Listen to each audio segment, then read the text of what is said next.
बिस्मिल्लाहिर्रहमानिर्रहीम। अस्सलाम वालेकुम डियर स्टूडेंट, होप आप सब अच्छे होंगे। आज हम जिस टॉपिक पे बात करने जा रहे हैं वो बहुत ही इम्पोर्टेंट टॉपिक है जिसका नाम है enzyme structure and chemical nature. के एंजाइम का स्ट्रक्चर क्या होता है और इसकी केमिकल नेचर पे बात करेंगे। तो first of all dear student, मेरे चैनल को सब्सक्राइब कर लें ताकि मेरी हर आने वाली न्यू वीडियो आपको मिल सके और आपको परेशानी का सामना ना करना पड़े। अब इस लेक्चर में हम सीखेंगे कि एंजाइम की केमिकल नेचर क्या होती है, उसका स्ट्रक्चर क्या होता है और एंजाइम और हम जो जो बातें इसमें क्लियर करेंगे उसमें हम सीखेंगे कि सबस्ट्रेट किसे कहते हैं, what is substrate, active site के बारे में सीखेंगे और इसके बारे में हम देखेंगे कि हमारे पास दो टाइप के हमारे पास कोफैक्टर क्या होता है, इसका थोड़ा सा हम इसमें डिस्कस करेंगे और इस टॉपिक में हम डिस्कस करेंगे कि हमारे पास एपोएंजाइम और होलोएंजाइम क्या होते हैं। अब डियर स्टूडेंट, अभी आते हैं हमारे टॉपिक पे। तो देखें कि जितने भी एंजाइम्स होते हैं, ऑलमोस्ट ऑल एंजाइम्स क्या होते हैं, प्रोटीन्स होते हैं। मैं कह सकता हूँ कि एंजाइम की केमिकल नेचर के लिहाज से एंजाइम जो होते हैं वो प्रोटीन्स होते हैं। कि जितने भी एंजाइम्स होते हैं वो प्रोटीन होते हैं। अब अगर हम इस पे बात करें कि मैं फर्ज करूं कि हमारे पास ये एक एंजाइम है, कि मेरे पास ये एक एंजाइम है। अब इसकी केमिकल नेचर पे देखें तो इसके अंदर जितने भी मैंने कहा एंजाइम जितने भी होते हैं ऑलमोस्ट ऑल प्रोटीन्स होते हैं। तो प्रोटीन्स किससे मिलकर बनाते हैं, अमाइनो एसिड से।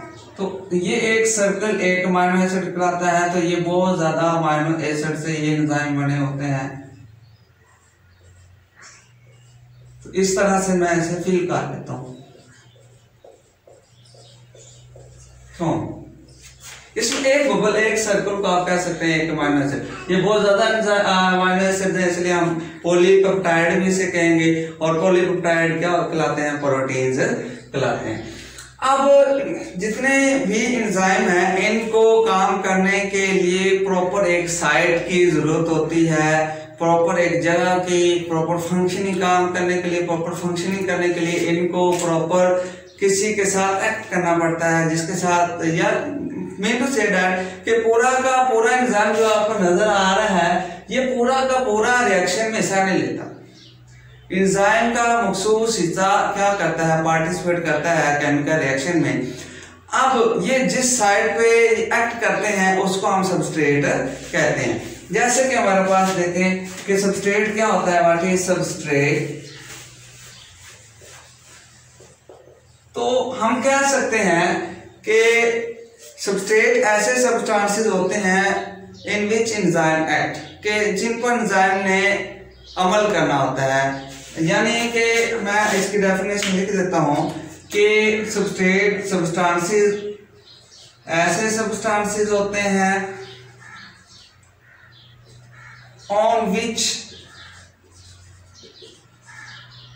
Enzyme act. यानी ऐसी मखसूस जगह जिसपे जाके एंजाइम ने अमल करना होता है, एक्ट करना होता है, उसको हम सबस्ट्रेट कहते हैं। अब पूरे एंजाइम के स्ट्रक्चर में हम देखें तो ये जो मखसूस जगह है जिसमें जाके एंजाइम ने एक्ट करना है, इस मखसूस जगह को नाम हम देते हैं एक्टिव साइट। एक्टिव साइट का नाम देते हैं। अब जो एक्टिव साइट होती है ये भी इसकी भी दो टाइप्स हैं। एक्टिव साइट के अंदर चार्ज अमाइनो एसिड पड़े होते हैं, इस तरह से चार्ज अमाइनो एसिड। इसके अंदर क्या होते हैं, चार्ज अमाइनो एसिड मौजूद होते हैं एक्टिव साइट पे, जाके एंजाइम में जाके एक्ट करना है। अब एक्टिव साइट की दो किस्म है। पहली जो किस्म है एक्टिव साइट की हम उसे कहते हैं बाइंडिंग साइट, बाइंडिंग साइट। और दूसरी जो किस्म है एक्टिव साइट की मैं कहूं कि पहली इसकी किस्म है और दूसरी इसकी है जी कैटालाइटिक साइट। कैटालाइटिक साइट दो साइट्स होती हैं। ये जो एक्टिव साइट आपको नजर आ रही है इसकी दो इसे हम दो हिस्सों में डिवाइड कर लेते हैं। एक बाइंडिंग साइट कहलाती है और दूसरी क्या कहलाती है, catalytic site. What is binding site? अब हमने पढ़ा कि हमेशा एक्टिव साइट पे, बच्चे याद रखना है डियर स्टूडेंट, कि एक्टिव साइट पे हमेशा चार्ज अमीनो एसिड होते हैं। अब ये जो चार्ज अमीनो एसिड पड़े हैं, इनको एक्टिव साइट को हमने दो हिस्सों में डिवाइड किया, बाइंडिंग साइट और कैटालाइटिक साइट। बाइंडिंग साइट नाम से जाहिर है कि बाइंड करती है, क्या करती है? Bind the substrate. क्या करती है? इसका पहला फंक्शन है जी बाइंड सबस्ट्रेट, यानी सबस्ट्रेट को ये एंजाइम के साथ बाइंड करने, जोड़ने का काम करती है। दूसरा इसका फंक्शन होता है रिकॉग्नाइज का फंक्शन होता है, रिकॉग्नाइज द सबस्ट्रेट। रिकॉग्नाइज का मतलब ये पहचान करती है कि किस सबस्ट्रेट ने आके एक्टिव साइट पे आके अटैच होना है। यानी बाइंडिंग साइट के दो फंक्शन आपने सीखे कि बाइंडिंग साइट एक तो काम ये करती है कि सबस्ट्रेट को एंजाइम के एक्टिव साइट पे जोड़ने का काम करेगी, और दूसरा फंक्शन ये है इसका कि ये रिकॉग्नाइज करेगी कि जो सबस्ट्रेट, कौन सा सबस्ट्रेट वहां पे आके फिट होता है उस एक्टिव साइट पे। अब सेकंड वन मैंने कहा कि एक्टिव साइट की दूसरी जो टाइप है वो कैटालाइटिक साइट है। अब हमने सीखा था लास्ट लेक्चर में कि एंजाइम जो होते हैं इसके दो फंक्शन होते हैं। ये सिर्फ रिएक्शन को स्पीड अप नहीं करते, बल्कि क्या करते हैं? सब्सटेंसेस को जोड़ने का भी काम करते हैं और सब्सटेंसेस को तोड़ने का भी काम कर रहे होते हैं। तो एंजाइम क्या करते हैं कि जब सबस्ट्रेट आके एक्टिव साइट पे जुड़ जाएगा, बाइंड हो जाएगा सबस्ट्रेट, तो क्या करेगी? आप कैटालाइटिक साइट इसको ब्रेक डाउन करेगी। तो हम यहाँ पे लिख सकते हैं एक वर्ड, उसके लिए प्रॉपर वर्ड हम यूज कर सकते हैं कि ये कैटालाइज करेगी सबस्ट्रेट को, कैटालाइज करता है। अब हम देखते हैं, तो यहां तक हमने सीख लिया कि एंजाइम की केमिकल नेचर क्या है, इसमें सबस्ट्रेट क्या है, एक्टिव साइट किसे कहते हैं, और उसकी दो टाइप्स देखी हमने, बाइंडिंग साइट और कैटालाइटिक साइट। कहा यह जाता है, आपकी बुक्स में लिखा हुआ है कि 2 to 12 अमीनो एसिड जो होते हैं, अमीनो एसिड जो होते हैं आपके पास, अमीनो एसिड जो होते हैं आपके अमीनो एसिड, वो कैटालाइटिक साइट पे मौजूद होते हैं। कितने होते हैं? अबाउट उनकी तादाद होती है 2 to 12 अमीनो एसिड।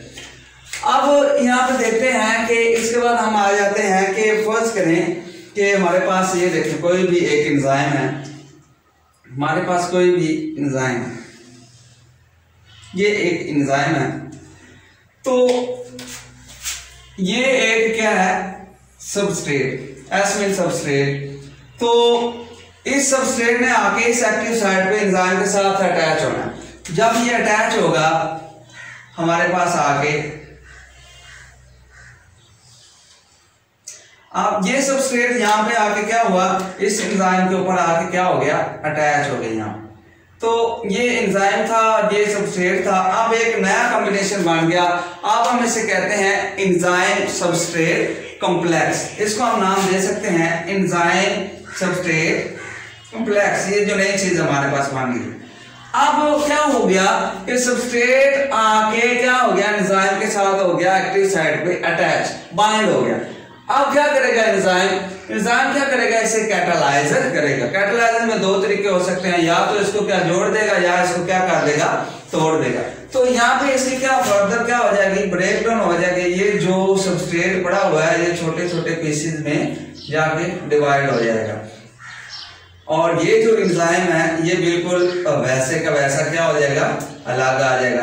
तो अब ये जो सबस्ट्रेट इससे क्या हो गया? ब्रेक डाउन हो गया यहाँ पे। अब हम इसको सबस्ट्रेट नहीं कहेंगे, अब हम इसे कहेंगे प्रोडक्ट। ये हमारे पास क्या कहलाएगी? प्रोडक्ट। और एंजाइम बिल्कुल वैसे के वैसे यहाँ से उसने अपने आप को अलग कर लिया। तो हम यहाँ पे सीख रहे हैं, आपने सीखा कि एंजाइम कैसे सबस्ट्रेट को अपने साथ अटैच करता है और आगे उसे प्रोडक्ट में कन्वर्ट कर देता है। अब यहाँ पे एक और टर्म आती है कि कंप्लीट एंजाइम कैसे कहते हैं? What is complete enzyme? Complete enzyme. Complete enzyme, इस कंसेप्ट को समझने के लिए कि कोई भी एंजाइम है उसको काम करने के लिए प्रॉपर एक साथी की जरूरत होती है, वो उसको एक फ्रेंड की जरूरत होती है, वो उसके बगैर काम प्रॉपर फंक्शनिंग नहीं कर सकता। तो इस मकसद के लिए एंजाइम का जो एंजाइम अपने साथ क्या जोड़ता है, उसका साथी मौजूद होता है। अगर मैं कहूं कि मेरे पास ये एक एंजाइम है, ये वाला हमारे पास ये एक एंजाइम है। अब इसके साथ क्या मौजूद है, एक इसका साथी मौजूद है इस एंजाइम का। अब ये जो इसका साथी मौजूद होता है या इसका पार्टनर जो होता है, इसको प्रॉपर फंक्शनिंग करें एंजाइम के साथ, वो होता है नॉन प्रोटीनियस होता है। क्या होता है, नॉन प्रोटीन होता है या नॉन प्रोटीनियस पार्ट होता है।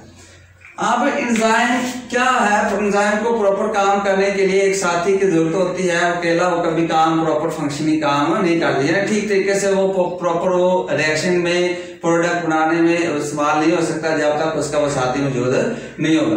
तो एंजाइम के साथ क्या होता है, एक नॉन प्रोटीनियस पार्ट होता है। अब ये इसका साथी, अब जब एंजाइम एक के साथ एक नॉन प्रोटीनियस पार्ट मौजूद होगा, उसका साथी मौजूद होगा, तो उसको हम कहते हैं हेलो एंजाइम। क्या कहते हैं, होलो एंजाइम।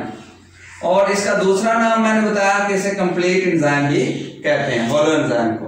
कि जब भी एंजाइम किसी नॉन प्रोटीनियस पार्ट के साथ मौजूद होगा, अपने साथी के साथ मौजूद होगा, तो उसको हम कहते हैं कि ये होलो एंजाइम कहलाता है। अब इस होलो एंजाइम का एक यहाँ पे और नाम है, आप हम उसे कहते भी हैं, उसका नाम है नॉन प्रोटीनियस पार्ट का एक दूसरा नाम भी है। इस नॉन प्रोटीनियस पार्ट को हम कोफैक्टर भी कहते हैं। क्या कहते हैं, कोफैक्टर। ये एक अलग टॉपिक है, इस पे किसी और लेक्चर में हम नेक्स्ट लेक्चर में बात करेंगे पूरा डिटेल से।